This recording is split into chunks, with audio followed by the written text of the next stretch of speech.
Bismillahirrahmanirrahim.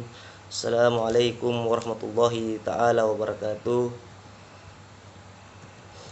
Alhamdulillah, pada kesempatan kali ini saya atas nama Ahmad Basri Lomba dari kelas Manajemen Keuangan B angkatan 2017 Fakultas Ekonomi Universitas Negeri Makassar.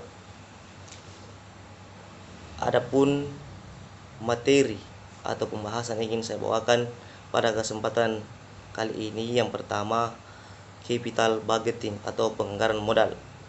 Yang dimana sebelum saya menjelaskan pengertian tersebut, terlebih dahulu saya akan menjelaskan pengertian dari modal. Modal atau capital ialah menunjukkan aktiva tetap yang digunakan untuk produksi, baik itu produksi barang dalam pabrik, semuanya. Yang kedua, anggaran atau budget ialah sebuah rencana rinci yang memproyeksikan aliran kas masuk dan aliran kas keluar selama beberapa periode pada saat yang akan datang. Yang ketiga itu capital atau budget adalah garis besar rencana pengeluaran aktiva tetap. Dari ketiga pengertian tersebut dapat saya simpulkan bahwasanya pengertian dari penganggaran modal atau capital budgeting ialah proses menyeluruh, menganalisa dan menentukan yang mana saja yang dimasukkan ke dalam anggaran modal. Mengapa anggaran modal itu penting? Yang pertama, keputusan penganggaran modal akan berpengaruh pada jangka waktu yang lama sehingga perusahaan kehilangan fleksibilitasnya. Yang kedua, penganggaran modal yang efektif akan menaikkan ketepatan waktu dan kualitas dari penambahan aktiva. Yang ketiga, pengeluaran modal sangatlah penting dikarenakan sangat berpengaruh bagi perusahaan. Karena dengan penganggaran modal, maka kita dapat mengetahui beberapa saja pengeluaran yang kita keluarkan pada perusahaan tersebut, dan dapat mengkalkulasi apa-apa saja yang dibutuhkan dari perusahaan tersebut. Yang kedua atau yang ketiga, replacement atau pengganti. Ini mana pengganti di sini yang dimaksud perawatan bisnis, contohnya mengganti peralatan yang rusak. Mengganti peralatan yang rusak di sini maksudnya ialah mengganti peralatan, misalnya mesin-mesin pabrik yang rusak. Dan dimana apabila kita mengganti mesin pabrik yang rusak atau alat-alat pabrik yang rusak, maka suatu produksi barang dalam pabrik tersebut akan lebih baik atau akan lebih lancar dikarenakan kita mengganti dengan alat yang baru tanpa menghambat proses produksi barang dalam suatu pabrik. Yang kedua yaitu pengurangan biaya, yang dimana mengganti peralatan yang sudah ketinggalan zaman sehingga mengurangi biaya. Mengganti peralatan yang sudah ketinggalan zaman, maksudnya di sini alat-alatnya itu sudah tidak lagi digunakan pada saat sekarang. Karena itu alat-alat digunakan pada saat 10 tahun produksi barang dalam perusahaan tersebut. Maka di situ dapat mengakibatkan produksi barang dalam suatu perusahaan itu akan meningkat.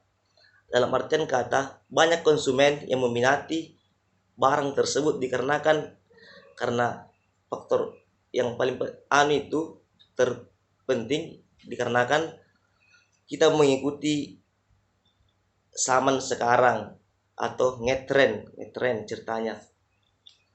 Yang ketiga itu ekspansi produk atau pasar yang sudah ada, yang dimana pengeluaran untuk meningkatkan output produk yang sudah ada atau menambah toko. Maksud dari menambah toko di sini, misalnya pertama kita hanya produksi sepatu dan kita ingin menambah penghasilan, maka kita akan memperluas usaha kita sebagai pemilik perusahaan.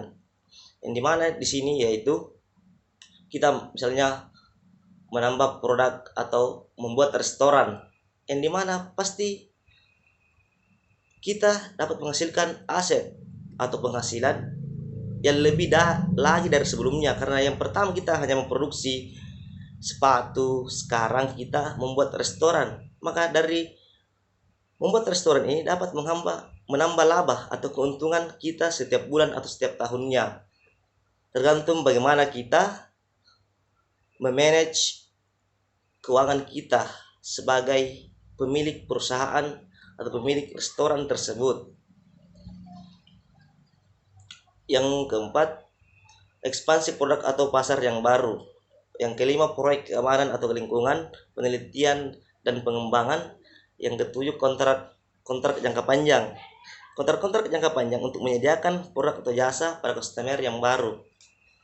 Yang kedelapan yaitu bangunan kantor, tempat parkir, pesawat terbang perusahaan. Yang dimana bangunan kantor di sini dapat menghasilkan keterkaitan antara pemilik, misalnya Alfamidi, yang dimana Alfamidi ada yang namanya tempat parkir. Di sini perusahaan parkir akan menambah kualitas terhadap toko tersebut, dikarenakan dengan adanya PD parkir di Alfamidi atau Indomaret akan menghasilkan yang namanya ketentraman atau bebas dari ancaman pencurian, dan pemilik toko di sini akan lebih bagus atau lebih baik lagi cara pelayanannya. Disitulah keterkaitannya antara pemilik perusahaan Indomaret dengan PD parkir. Yang tahap-tahap penganggaran modal. Yang pertama, biaya proyek harus ditentukan. Dikarenakan biaya proyek itu harus ditentukan dikarenakan yang pertama, apabila tidak ada, ini harus ada biaya proyek yang harus ditentukan, karena dengan biaya proyek harus ditentukan maka kita dapat mengetahui beberapa pengeluaran yang harus dikeluarkan pada proyek tersebut. Yang kedua, manajemen harus memperkirakan aliran kas yang diharapkan dari proyek, termasuk nilai akhir aktiva. Yang ketiga, risiko dari aliran kas proyek diestimasi memakai distribusi probabilitas aliran kas. Yang keempat, dengan mengetahui risiko dari proyek, manajemen harus menentukan biaya cost of capital yang tepat untuk mendiskon aliran kas proyek. Yang kelima, dengan menggunakan nilai waktu uang, aliran kas masuk yang diharapkan digunakan untuk memperkirakan nilai aktiva. Yang terakhir, nilai sekarang dan aliran kas diharapkan dibandingkan dengan biayanya. Adapun metode-metode dalam keputusan penganggaran modal, yang pertama payback period, yang dimana payback period yaitu yang menunjukkan beberapa lama dana yang diinvestasikan akan bisa kembali. Ini maksud di sini yaitu beberapa lama kita menginvestasikan dana ke dalam perusahaan dan kapan penganggaran itu akan kembali kepada orang investasi atau investor yang menginvestasikan uangnya ke dalam perusahaan tersebut. Yang kedua yaitu net present value, ialah metode penilaian yang menggunakan diskon cash flow atau mempertimbangkan nilai waktu uang pada aliran kas yang terjadi.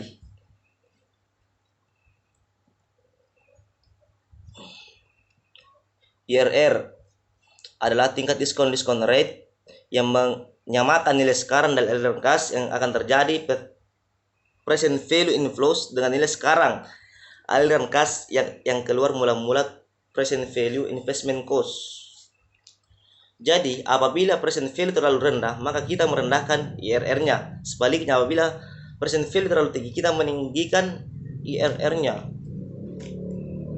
Internal rate of return-nya kita meninggikan. Dari perbandingan antara net present value dengan IRR-nya atau internal of return-nya yang ada dua, disebabkan oleh dua. Yang pertama, ukuran proyek berbeda, yang satu lebih besar daripada yang lain. Perbedaan waktu yang maksud di sini yaitu waktu dari aliran kas dari dua proyek berbeda. Satu proyek aliran kasnya terjadi pada tahun-tahun awal, sementara proyek yang lain kasnya terjadi pada tahun-tahun akhir. Intinya di sini, untuk proyek mutual eksklusif, proyek dengan NPF tertinggi proyek yang NFF-nya net present value-nya tertinggi. Yang keempat, profitability index. Yang dimana profitability index di sini dimaksudkan yaitu profitnya, dilihat dari segi profitnya. Profitability indexnya dilihat seberapa banyak. Itulah sebagai investor kita harus lebih-lebih lincah dalam melihat kondisi keuangan pada saat ingin menginvestasikan uang kita ke dalam perusahaan tersebut. Karena kita melihat dari segi keuangannya dulu paling terutama itu. Adapun sebagai kesimpulan dalam materi saya kali ini, yang dimana penganggaran modal atau capital budgeting yaitu proses menyeluruh menganalisa proyek-proyek dan menentukan yang mana saja yang dimasukkan ke dalam proyek penganggaran modal. Klasifikasi proyek: perawatan bisnis, pengurangan biaya, ekspansi produk atau pasar yang sudah ada, ekspansi produk atau pasar yang baru, keamanan proyek, keamanan atau lingkungan. Tahap-tahap penganggaran modal yang dimana biaya proyek harus ditentukan, yang paling terutama ini biaya proyek harus ditentukan ini. Dan yang terakhir itu nilai sekarang dari aliran kas yang diharapkan dibandingkan dengan biayanya. Adapun metode-metode dalam penganggaran keputusan penganggaran modal yaitu yang pertama payback period, net present value, internal rate of return atau IRR, profitability index. Minallahil musta'an wa ilaihil wakil. Tangan terkepada dan banyak kemuga. Wallahul muwaffiq ila aqwamit thoriq. Minallahil musta'an wa ilaihil wakil. Summa assalamu alaikum warahmatullahi taala wabarakatuh.